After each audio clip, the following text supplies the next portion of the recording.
Welcome to Solanki education digital. તો બાળકો, ચાલો આજે આપણે શીખીશું ધોરણ 7 ગણિત સ્વાધ્યાય પોથી પાઠ છે બીજો, અપૂર્ણાંક અને દશાંશ સંખ્યાઓ. પ્રશ્ન 3. નીચેના દરેક પ્રશ્નના જવાબ માટે આપેલા વિકલ્પોમાંથી સાચો વિકલ્પ શોધી તેને ક્રમ અક્ષર પ્રશ્નની સામે આપેલા ચોરસમાં લખો. અહીંયા જુઓ કે અહીંયા શું લખ્યું છે, 3.4 તો 3 પંચા 15, 15 ને 4 કેટલા થયા 19, 19/5 એટલે 19 ને 19/5 એટલે આ બંને સંખ્યા સરખી છે એટલે બરાબર. અહીં 3 પંચમાંશ 5 સતાંશ તો મોટી સંખ્યા કઈ કહેવાય 5 સતાંશ એટલે અહીંયા શું આવશે ગ્રેટર ધેન. 3 પંચમાંશ કરતા કોણ મોટા છે 5 સતાંશ. અહીંયા આપ્યા છે 8 ગુણ્યા 3 ચતુર્થાંશ તો 8 ગુણ્યા એટલે અહીંયા 4 દુ 8 એટલે 2 તાલી 6,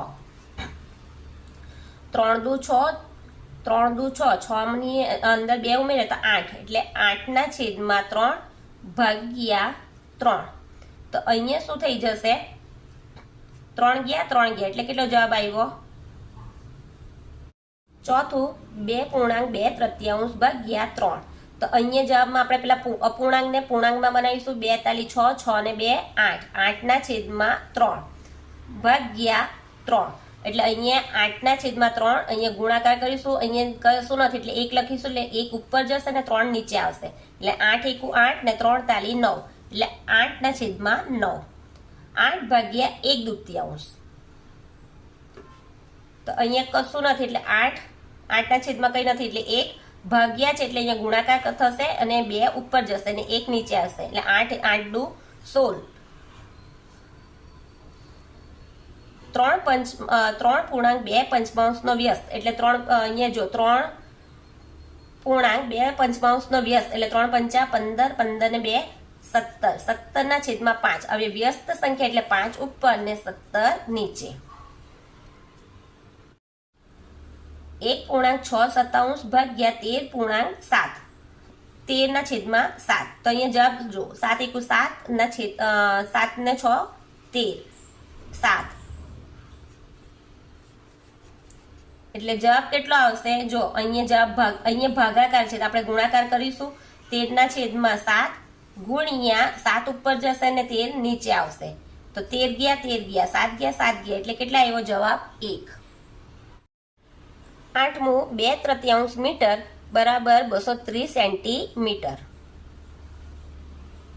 7 મિલીલીટર બરાબર ખાલી જગ્યા લીટર થાય તો જો અહીંયા 7 મિલીલીટર અને લીટર એટલે 1000 એટલે અહીંયા જો 1, 2 ને 3 એટલે 7 તો લખવાના પછી 1, 2, 3 અને પછી કશું નથી એટલે પોઈન્ટ લખીને 0 એટલે 0.007 1.2 ગુણ્યા 0.2 તો અહીંયા જુઓ 12. આ 12 કેમ લખ્યા કે પોઈન્ટ કાઢ્યા એટલે પોઈન્ટ પછી અહીંયા 10 લખી દઈશું. પોઈન્ટ પછી કેટલી સંખ્યા છે 1 એટલે અહીંયા 10 લખીશું ગુણ્યા 2 છે 2/છેદમાં કેટલા આવશે 10 એટલે 12 દુ 24 ને 10 ગુણ્યા 10 એટલે 100 એટલે અહીંયા જવાબમાં 1, 2 ને 2 પોઈન્ટ પછી 0 એટલે 0.24. 3/4 વત્તા 1/2 તો અહીંયા જવાબ કઈ રીતના લાવીશું આપણે જો 3/4 વત્તા 1/2 આનો લસા કેટલો થશે 4 તો આ 4 છે એટલે 4/1 જ આવશે ને 2 ને કેટલા વડે ગુણ્યા તો 4 આવે એટલે 2 એટલે અહીંયા પણ કઈ રીતના ગણીશું 3/4 એને કેટલા વડે ગુણવાના 1 એટલે 3 × 3 4 × 4 અહીંયા 1/2 છે તેને કેટલા વડે ગુણવાના 2 એટલે 2 × 2 2 દુ 4 એટલે જવાબ કેટલા આવ્યા 3 + 2 ને 4 લસા સરખો થઈ ગયો બંનેનો છેદ સરખો કર્યો એટલે 3 ને 2 5, 5/4 હવે ભાગાકાર કરીશું મિશ્રણ અપૂર્ણાંકમાં લાવવા માટે એટલે 4, 4 × 4 એટલે આ 4 છે છેદમાં તે કઈ આવશે નીચે, આ 1 છે તે કઈ આ 1 છે તે અહીંયા આવશે ને આ 1 ઉપર જશે એટલે 1.1 હવે અહીંયા જુઓ અહીંયા પણ આ જ રીતનો આ દાખલો છે, આ જે રીતે આપણે કર્યો છે ને એ જ રીતનો દાખલો છે. 12 વત્તા 1/4 વત્તા 1/8 હવે અહીંયા જવાબ આપણે અહીંયા તમને આટલી મોટી રકમ લખીને નહીં બતાવું એટલે જવાબ હું નોટમાં કરીને બતાવીશ. અહીંયા છેદ અલગ અલગ છે. આ સરવાળો હોય ત્યારે આપણે છેદ સરખા હોવા જોઈએ. છેદ સરખા નથી તો આપણે લસા કરવો પડશે. તો લસા કેવી રીતના કરાય? 2 નો 4 ને 8 નો લસા લઈશું છેદ સરખા કરવા માટે. એટલે 2 વડે પહેલા ભાગીએ એટલે 2 એકુ 2, 2 દુ 4, 2 ચોક 8. હજુ 2 થી ચાલશે, 1 આવ્યો, 2 એકુ 2, 2 2 4. હજુ 2 થી ચાલશે, 1 1, 2 એકુ 2. કેટલો આવ્યો? 2 દુ 4 દુ 8. એટલે લસા કેટલો આવ્યો? 8. હવે અહીંયા 2 ને 8 વડે 8 લાવવા હોય તો 2 ને કેટલા વડે ગુણવા પડે? 4 વડે. 4 ને 2 વડે ને 8 એકા 8. એટલે 1/2 ગુણ્યા 4 એટલે 4 એકુ 4, 4 દુ 8.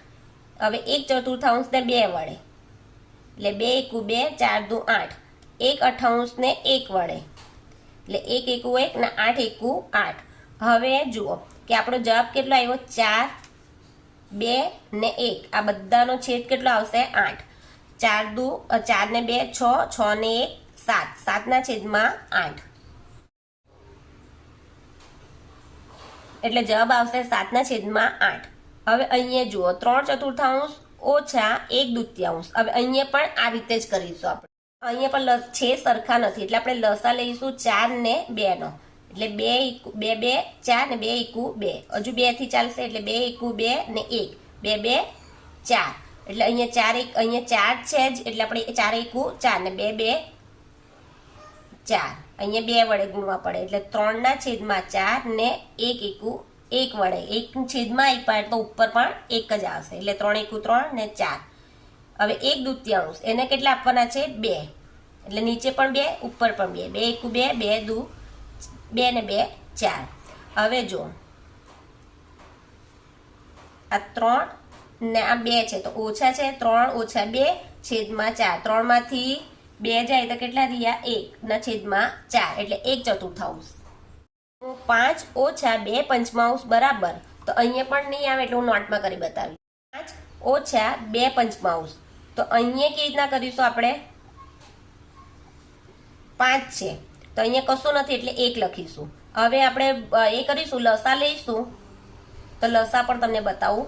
1 ને 5 નો લસા લઈશું એટલે 1 એકુ 1 ને અહીંયા 5, 5 એકુ 5. એટલે કેટલો જવાબ આવ્યો? લસા 5. એટલે અહીંયા કરશું અહીંયા 1 છે તો અહીંયા 5 વડે ગુણવા પડશે ને અહીં 5 તો છે જ એટલે એને 1 વડે. એટલે 5 ના છેદમાં 1 એને કેટલા આપવા પડશે? 5. 5 5 25 ને 5 એકુ 5. હવે 2/5 ને 1 વડે ગુણવા પડે એટલે 2 એકુ 2 ને 5 એકુ 5. હવે 25 ઓછા 2 છેદમાં 5. 25 માંથી 2 જાય તો કેટલા રહ્યા? 27 ના છેદમાં 5. હવે આપણે શું કરીશું? ભાગાકાર. 5 5 6 30 એટલે 5 5 25. 7 માંથી 5 જાય એટલે 2. તો આપણો છેદ કેટલો છે? 5. હવે આ 5 છે તે કઈ આવશે? અહીંયા. અને આ 2 છે તે અહીંયા. 5 ઓછા 2/5 તો અહીંયા જવાબ કેવી રીતના? અહીંયા નથી આવતો તો હું નોટમાં કરી બતાવીશ. 5 છે તો 5 પાસે કશું નથી એટલે આપણે અહીંયા છેદ 1 લખીશું. હવે આનો લસા કરીએ તો લસા એટલે 1 નો અને 5 નો લઈએ એટલે 1 એકુ 1 ને 5. 5 વડે ગુણીશું એટલે 1, 5 એકુ 5 એટલે લસા કેટલો આવ્યો? 5. હવે 1 પાસે 1 છે તેને 5 લાવવા હોય એટલે 5 વડે ગુણવા પડશે અને અહીં 5 છે તેને 1 વડે ગુણવા પડે એટલે 5 ગુણ્યા 5 ના છેદમાં 1 ગુણ્યા નીચે છેદમાં 5 આપે એટલે ઉપર પર 5 એટલે 5 5 25, 25 ને 5 એકુ 5. હવે 2/5 ને 1 વડે ગુણવાના એટલે 2 એકુ 2 ને 5 એકુ 5. એટલે આપણે જવાબ આવ્યો 25 ને અહીંયા છે 2 પણ અહીંયા કેવા આવશે? બાદબાકી અને છેદમાં 5. હવે 25 માંથી 5 2 જાય તો કેટલા રહી? 23. 23 ના છેદમાં 5. હવે 23 ભાગ્યા 5 કરીએ તો 5 ચોક 20 એટલે 3. એટલે આપણો જવાબ કેવી રીતના આવશે? છેદ તો આપણા 5 જ રહેશે. આ 4 છે તે કઈ આવશે? અપૂર્ણાંક ને 3 છે તે ઉપર એટલે 4 અપૂર્ણાંક 3/5. 4 પૂર્ણાંક 3/5 આવશે.